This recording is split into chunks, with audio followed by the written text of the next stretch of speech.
The OECS Assembly is now in session. Make a joyful shout to the Lord, all you lands. I wish to thank you for the vote of confidence that you've demonstrated by nominating and electing me to this very high office, our August Assembly.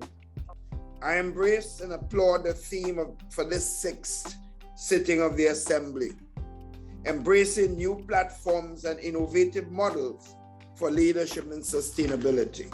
I start by issuing a special welcome to our OECS brothers and sisters.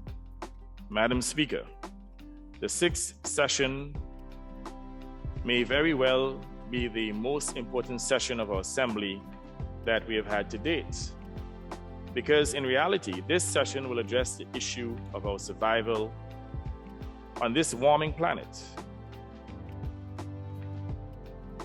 The focus of this assembly is another immense global challenge, and I'm delighted that we're working together to make sure people across the Eastern Caribbean can feel the benefits of accelerating the shift towards a net zero, nature positive future that is now underway.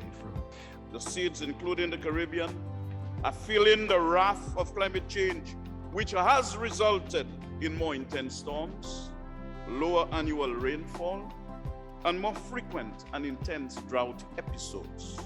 And because our small economies, although we are doing our part from our small budgets, we are not able to make significant progress and to meet the commitment of the OECS promises and agenda. So here we are. We're at your disposal if you will use us. We will work on the things that you want us to work on. But what we are most interested in is supporting those things where it would benefit your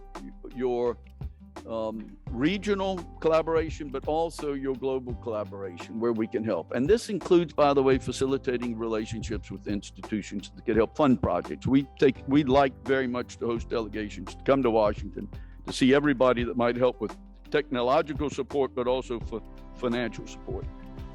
The ICCF provides a unique and powerful opportunity, a new platform and innovative model to unite in strengthening and amplifying our political will, advocacy, and voice as we tackle the issues that serve as threats while advancing as leaders in sustainability.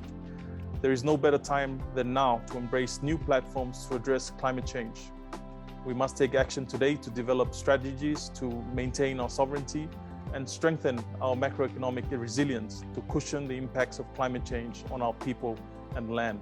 And therefore, Madam Speaker, it gives us reason to believe that there is hope on the horizon, hope for a brighter tomorrow. And I believe as an OECS Assembly, we have to make a strong statement on this issue. We are in a fight for our survival, and we must ensure that the rest of the world pays attention. Through our experiences of climate change-induced destruction and displacement, loss of biodiversity and ecosystems, and increasing threats to flood and water security, coupled with energy and health insecurities. Madam Speaker, if you look at the estimates of revenue and expenditure for every member state, you will see the significant resources allocated for expenditure and mitigation, adaptation. It is critical that we develop our own investment fund.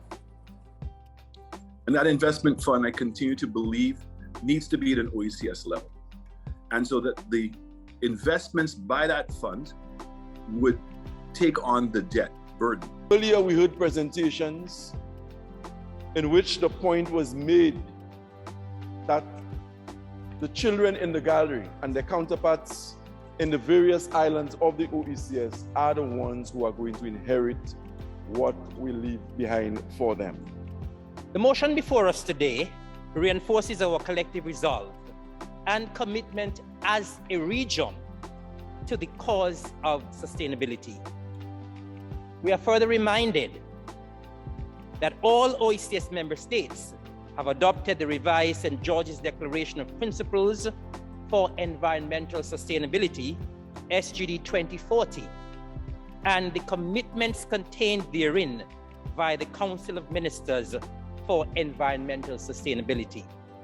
Be it further resolved that the OECS Assembly commends the UK UNFCCC COP26 presidency's efforts at advocating for and championing climate action, and welcomes the stated collaboration with the Egyptian UNFCCC COP27 presidency to emphasize the urgency of action and that required to address the gaps in ambition across mitigation, adaptation, loss and damage, and finance, and the importance of responding to the best available science in this paper number OAR 0106/01/0318 respect, and to encourage countries to revisit and strengthen their 2030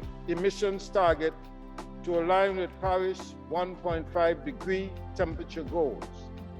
Be it further resolved that the OECS Assembly encourages and endorses the formulation of a regional caucus, adopting the conservation caucus model on a regional scale, envisioned as complementary to the goals of the organs of the OECS, and demonstrating the innovation of the OECS integration architecture as an innovation of the architecture as a platform for leadership to promote, advance, and accelerate mainstreaming implementation of commitments and shared regional priorities and of the organs of the OECS.